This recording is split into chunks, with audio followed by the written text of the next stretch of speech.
economic inequality and inequality in terms of achievement. How successful? Well, frankly, not very successful. We still see these same gaps, particularly the gap based on socioeconomic status. Now, I'd like to back off for a moment and just take a look at inequality and what it means. In its most basic form, we're talking about the distribution of income. Okay, and we're talking about ranking people from the very lowest to the highest, and we're going to look at how much of all income each percentile gets, okay? And what we get is a curve. And then, of course, we have another curve, and that's based on what it would look like if there were perfect income equality. That is, your lowest 10% would get 10% of total income, and your highest would get 10%. And then you compare those two curves, and you get a nice little measure, most often called the Gini coefficient, although there are different ways of measuring it. And we've always noted that the top 10% gets a lot more than 10%. Consistently, depending upon how you measure income, if you include property, and if you can include capital gains and so forth, it's rather consistently over 30%. Now, income inequality declined considerably in our country, as many have noted. During the Second World War, the post-war period, income inequality declined precipitously, really very, very dramatically. And then it rather stabilized until the 1970s. By the 1980s, we began to see an increase in income inequality. Okay? And I'm just going to drop the income and talk about inequality. Clearly, in the 1980s, 1990s, and during the past 8 years, what we've seen are really substantial increases. So that now in this country, our inequality is comparable to what it was in the 1920s. What makes it more interesting is that no other post-industrial country has this kind of inequality. No other country has seen this kind of increase. It's been unique to our country. And what that means is that explanations based on such things as global economic integration simply can't be the answer, because all of the advanced industrial countries have in fact seen a decline or a maintenance in inequality. At the same time that they've all suffered from this kind of, suffered or benefited from this kind of global integration.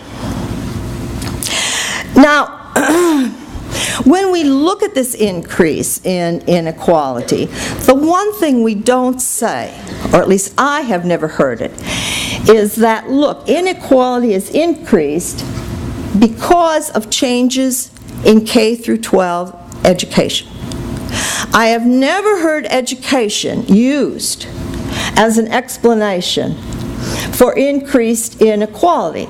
Nobody is saying schools have gotten worse. I don't hear anybody saying that schools for low-income kids have gotten worse.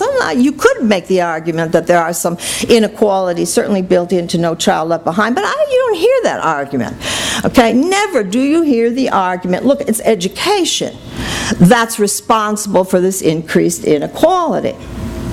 But on the other hand, what we do hear a lot, okay, is that education ought to be used as a major tool in reducing inequality.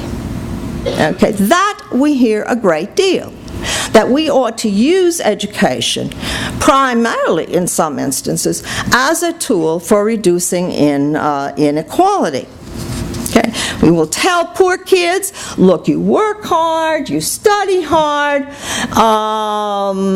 you behave differently, sit in your seat, don't walk around, and you too can go to college, and you will then become what? A member of the great middle class. And if we can get a lot of kids to do that, a lot of low-income kids, we will reduce inequality. I mean, it's kind of implicit.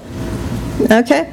But that is my argument is that's way too heavy a burden for our very, very fragile, underfunded educational system. I might also argue it's highly unrealistic.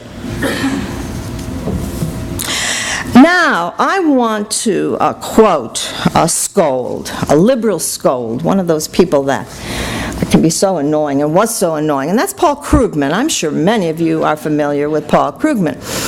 He used to be just that liberal economist from Princeton who was so annoying in his columns in the New York Times. Now, of course, he's a Nobel laureate, so now he's a Nobel laureate scold.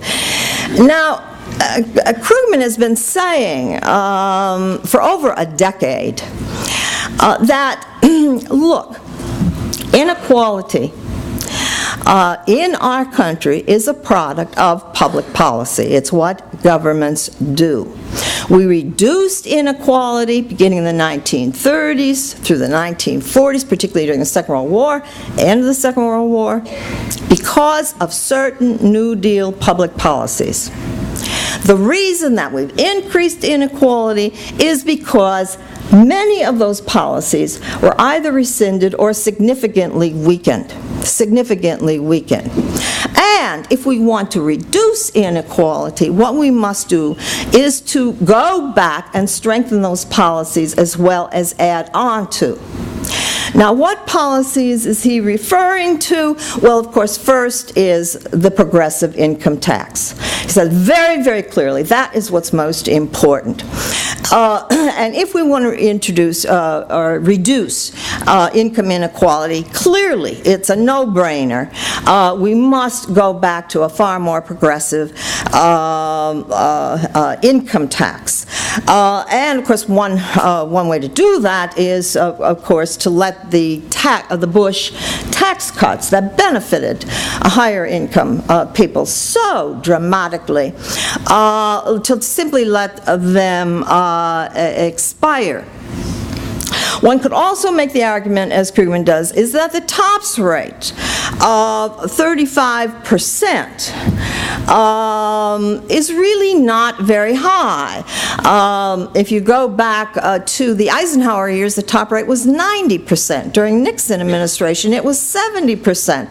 It's now 35%, and if you're a hedge fund executive, it's a 15%. And I don't know if I even want to get into corporate income tax because we have so many corporations that simply aren't paying it, not only are not paying any tax, but because of tax credits, get money from the federal government through the Internal Revenue Service.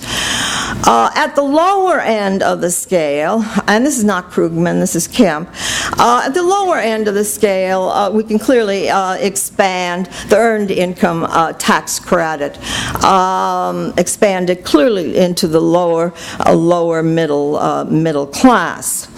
The other policy that Krugman emphasizes, once again, is another New Deal policy, and that's incomes policy.